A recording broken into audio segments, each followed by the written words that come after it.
Alright guys, just a quick video on how to collect bloodworm, what to look for and how to get them out of the sand. If you have a look here, you can see there's a patch of sand, almost makes like a tiny volcano, and then very close to it you'll see there's an indentation in the ground, looks like a sunken volcano. If you want to get the worm, take your stainless steel wire, push it in at the entrance of the hole, push it down, you'll feel a little bit of resistance, and then almost like it goes through the worm and then it becomes soft and then it will stop. You'll see. And what I normally do is I just twist my wire a little bit so I can hook the worm, and then you lightly tug on it. You'll see. There, I've got the worm now. So now what you do is you get a prawn pump and you pump holes all around the circle.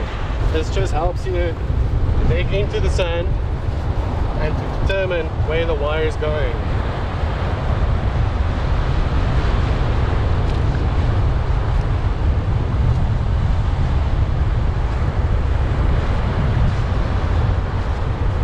Now you can see, if you have a look here close by, you can see the wire is not going straight down, the wire is going towards me. So then what you start doing is you start opening the hole into the direction the wire is going, because you're going to start pumping to get to the worm next to the wire, and you don't want this sand to fall into the hole and close it up.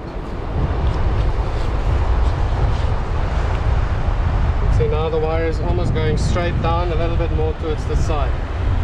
So now you start pumping. It's easier if you have somebody that can help you.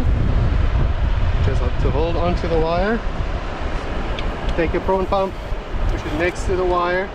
So now you can see the wire is moving again. It's going into a different direction again. What you do is you just lightly pump next to it. You try and determine the direction. Try and avoid hitting the wire, because you can lose the worm quite easily. They are very soft.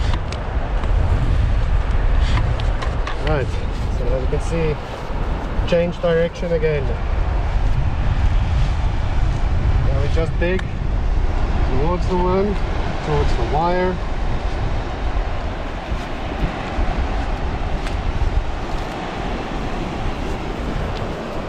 We just pump a little bit again.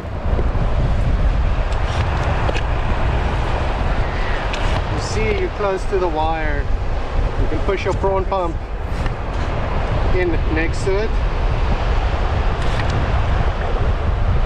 and the person holding the wire can tell you if you're close or not, and they just keep putting pressure on the wire and then start telling you when the worm starts to loosen itself. If you're close, you can also just lightly pump with the prawn pump into the sand like this, and it almost makes it like quicksand, and then loosens the sand while the person is putting pressure onto the worm, or if you put it yourself. And then just lightly pump around the wire.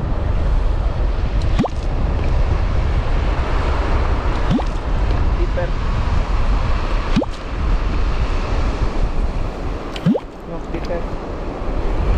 That's it. There you go.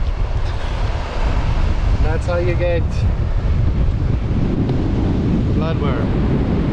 So what I do is I just hook it through and then pull it back, all the back, so you don't tear your worm.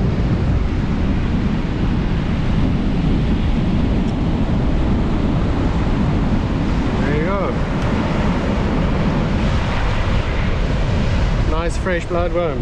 So just to show you, this is the head section, the soft part of the bristles. This is the tail section. What a lot of people do is, if you're going to store this worm, they bleed the worm. So now I'm going to fish with it, so I'm not going to bleed it. If you're going to store it, you rip part of the head off, push the intestines out like this. See? Still a bit of sand in here.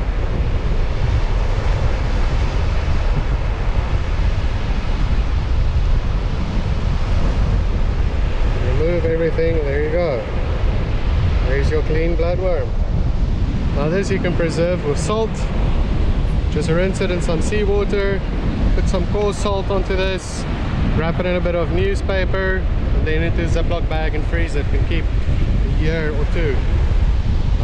Yeah, that's that.